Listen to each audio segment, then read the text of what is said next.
to have any discussion, further discussion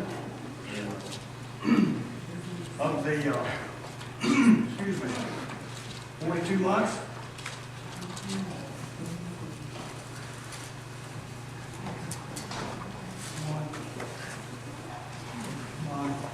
There we go. That's where we got stuck last Wednesday night.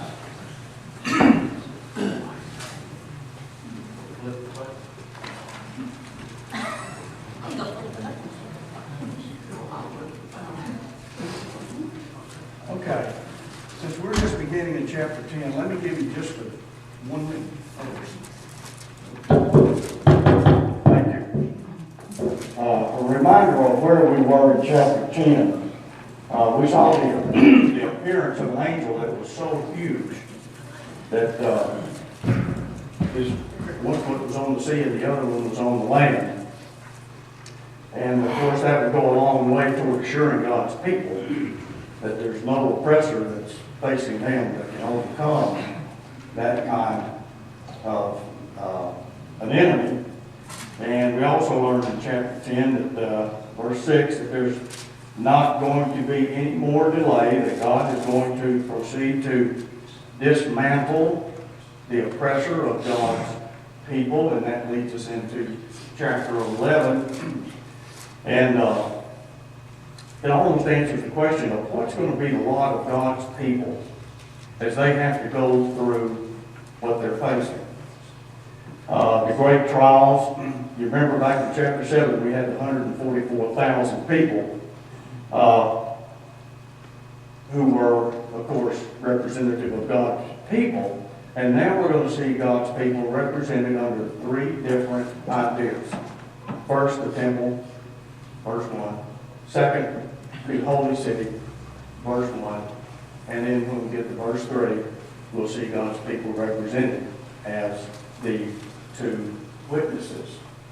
And that's not unusual now, folks, for a vision like this, for this kind of literature, for the same idea to be approached from several different directions. And we talked about the 42 months and so on and so on and so on. And we will see how it's used in verse 3, which I think is slide 188. Come on. Went through that. Through that. Okay.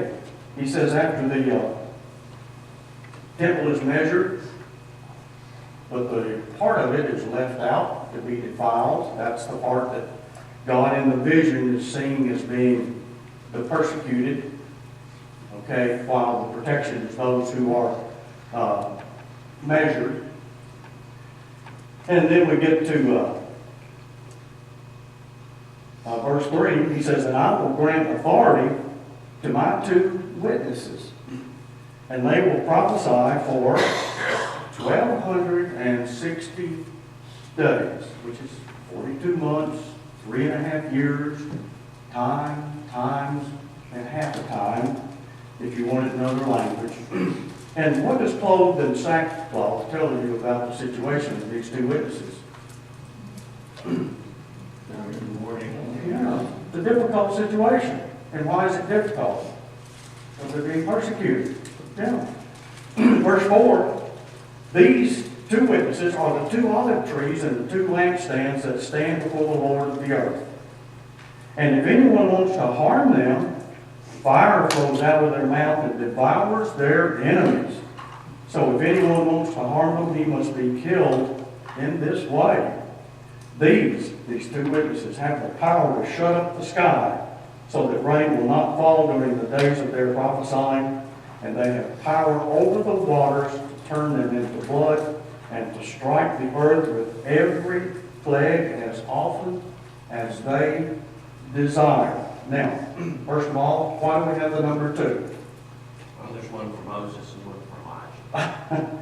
It very well could be. Law and prophets. No, but what does number 2 represent? Is where I was going. A strengthening of testimony. I was just reading what this said. It's one of the ideas. Oh, okay. Well, we'll get there in just a minute. So it looks like whatever these two witnesses have got to say is going to be said. It's going to be said. But what does 1,260 days tell you about the length of their testimony or the conditions of their testimony that is not complete? That's right, there's going to be some, interference, some difficulties. Okay, these two witnesses represent the church during the time of the coming ordeal and tell us about the mission of the church under such a circumstance that they continued faithfully to tell everybody the good news of Jesus, which is historically true. Can somebody tell me when the church was at its strongest in its growth period? During the time of the persecution. It spread like wildfire. You remember why it left Jerusalem in the first place? Because of the persecution of the Jews. And the growth of the God's people just exploded. Did it continue growing even during the persecution? Yes, it did. In spite of. That seemed to be, it had the opposite effect, as it turns out.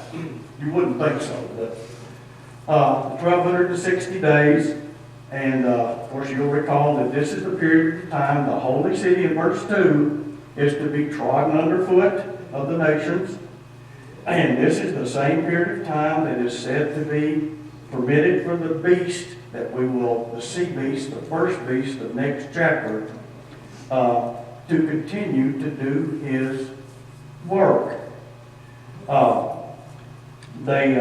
These two witnesses are not removed from the difficulty of the situation they find themselves in, but they are sustained in it and through it by God. In verse 14 we talk about, he says, these two witnesses are the two olive trees and the two lampstands. Now, we ran into these olive trees back in Zechariah chapter 4, about 6 or 8 months ago. I think it's verses 11 through 14. And remember, we came to the conclusion, I still think we're right, that one of those witnesses, olive trees or witnesses, was Joshua, the high priest.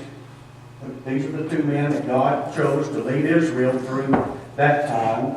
And the other leader that God appointed back then was a man by the name of Zerubbabel, who was the governor of Judea at the time. And we identified those two olive trees as Joshua and Zerubbabel. Joshua representing the high priest, because that's what he was. And Zerubbabel represents the royal aspect of our Savior. Jesus combines in himself both of these offices, the priesthood and the royalty. And these are the two that God appointed that he would lead Judah through. And since the church is called in various places throughout the New Testament a royal priesthood, that matches perfectly. And if you'll notice, they are also called not only the two olive trees, taking us back to Zechariah 4, but the two lampstands. Where have we run across lampstands before? In chapter 1. And the lampstands are called there the seven churches.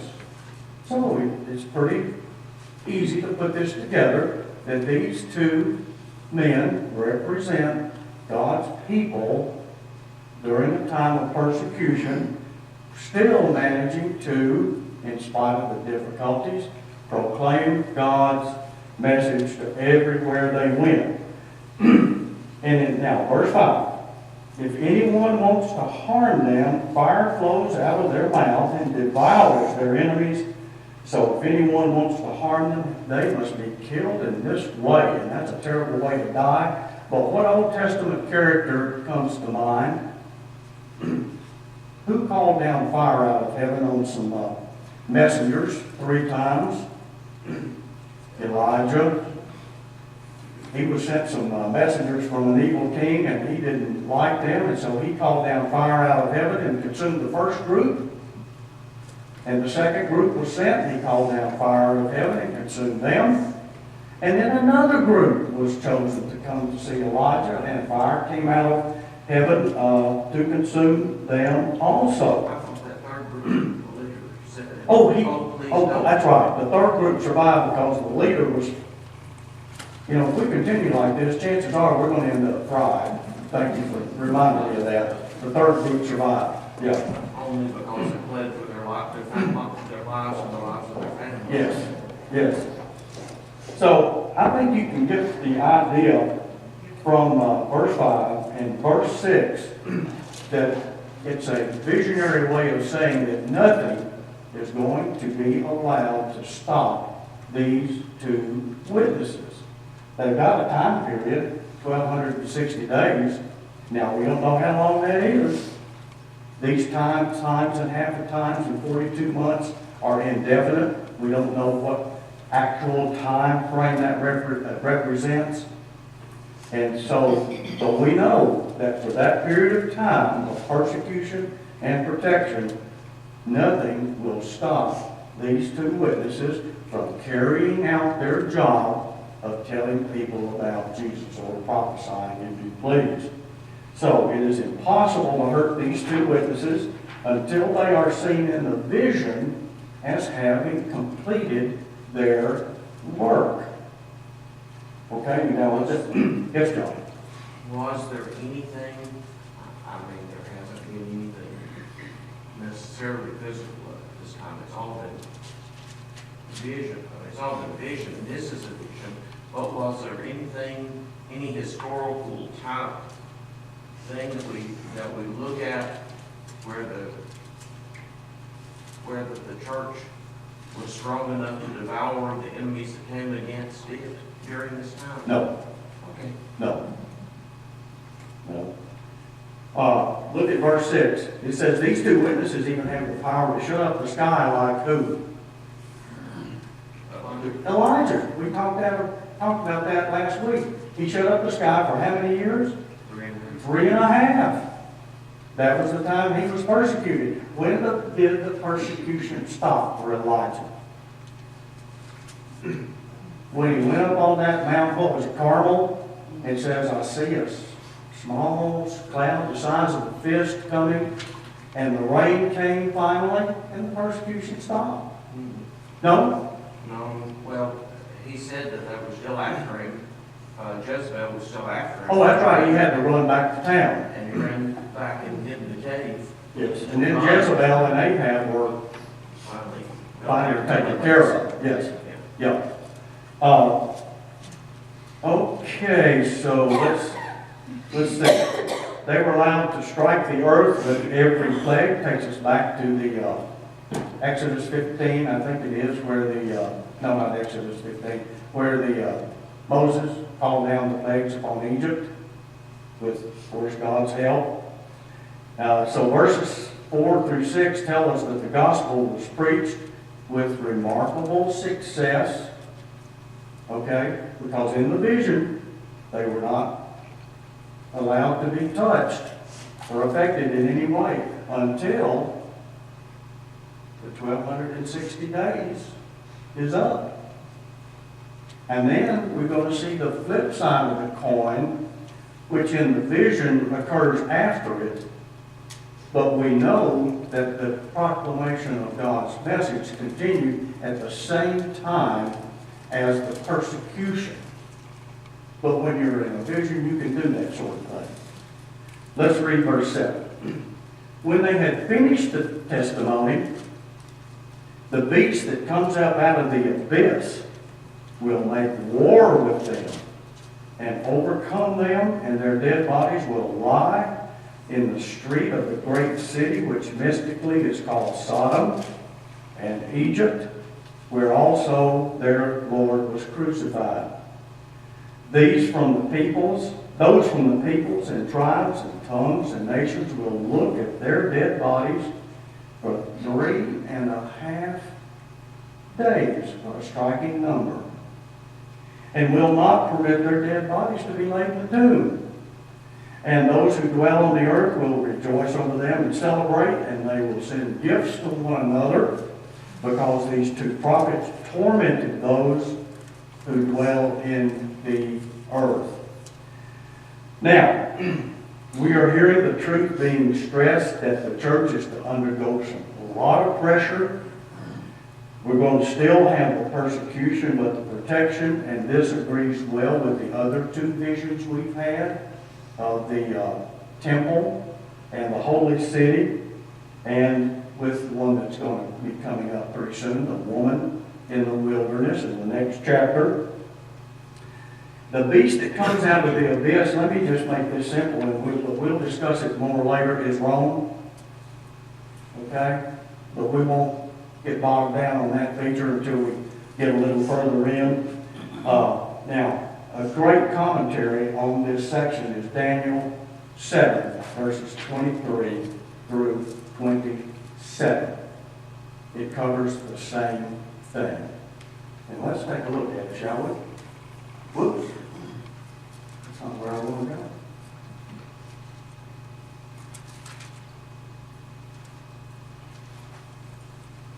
Okay. Well, let's read it together. I thought I had it on the slide.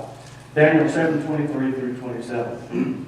You remember he had just seen the vision of these three animals and the fourth beast that scared him, and he was very interested in this fourth beast. Daniel 7, 23 through 27. Daniel is told the fourth beast will be a fourth kingdom on the earth, which will be different from all the other kingdoms, that is, the other three that he saw. And it will devour the whole earth and tread it down and crush it. As for the 10 horns, out of this kingdom 10 kings will arise, and another will arise after them, and he will be different from the previous one and will subdue 3 kings, and we'll get into all of that later too. But verse 25 is the main one, and that's the one that's on the slide up here on the wall. He, the fourth beast, will speak out against the Most High and wear down the saints of the highest one, and he will intend to make alterations in times and in law, and they will be given, the saints, will be given into his hand for time, times, and half times. This is Daniel's vision of the same events. Daniel saw this about 600 years earlier than the book of Revelation. But these are a commentary on what we're looking at in Revelation 11. We know who the fourth beast is in Daniel, don't we? I think everybody agrees on this. It's Rome. Okay? All right. Let's keep going. Verse 8 speaks of that their dead bodies will lie in the street of the great city, which is another way of referring to Rome. And we'll get more on this later. And I may have some that. There it is, 7:23 through 27. I don't want that either. Okay. Why do you think the great city was called Sodom? Because of the immorality of Rome, and specifically their idolatry, which is almost always intricately connected to immorality.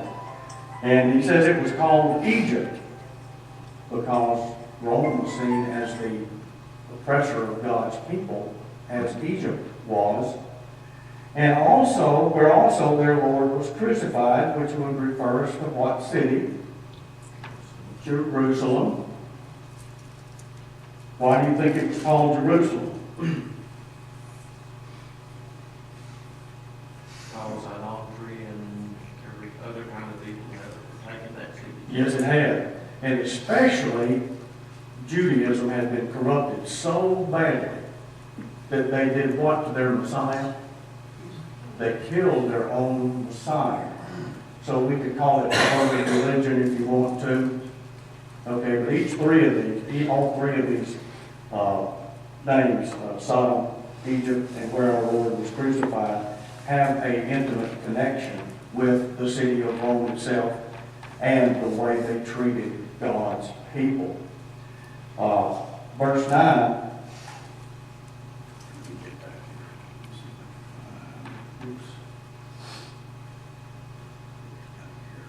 There we go. Those from the peoples and tribes and tongues and nations will look at their dead bodies for how long? 3.5 days again. Now, what was the custom back then when a person died, burial-wise? They would take them out the same day if it was possible and bury them. If you left unburied, what's This curse? a curse or a disgrace, a grave insult. And we also know that if they lied out there for 3.5 days, they're good and dead. Okay? But also verse 9 tells us, we learn that it's only when they have completed their ministry, only when they have finished, when they have fulfilled their time, that the beast is said to overcome them. In other words, they have filled up their time, and now the beast is going to be seen as having the ascendancy. And this is what is said in the next chapter. Come on. Revelation 13, 5 through 7. There was given to him the first beast, the sea beast, a mouth speaking arrogant words and blasphemies. You remember from Daniel? And authority to act for 42 months was given to him. And he opened his mouth in blasphemies against God and to blaspheme his name and his tabernacle, that is, those who dwell in heaven, which are the saints. It was also given to him to make war with the saints and to overcome them, and authority over every tribe and people and tongue and nation was given to him. And I hope that reminds you of Daniel 7:25. It should, because it's covering the same events, the same time period. Rome's persecution, bitter persecution of God's people. All I can think of is how very fortunate we are to live as God's people in a time when there is not severe persecution like this. Yes. I looked at Daniel 25, Daniel 7:25, and noted the language. The time I had laid, because in some lands it is happening. Oh, it is. Yes. That 3.5 days that they lie dead, as again, that's broken 7 notion, which tells you what about them laying there. It's not permanent. It's not complete. If they had lain there for 7 days, it would have probably been seen as permanent. But since it's only 3.5, it's only incomplete. And so you should get the idea that those 2 witnesses are not going to lay there that long. And they don't. Praise the Lord. Because in verse 9, let's see. Back to the same chapter. Huh? What chapter? Revelation 11. Back to 11. Back to 11, I'm sorry. Verse 11, I'm sorry.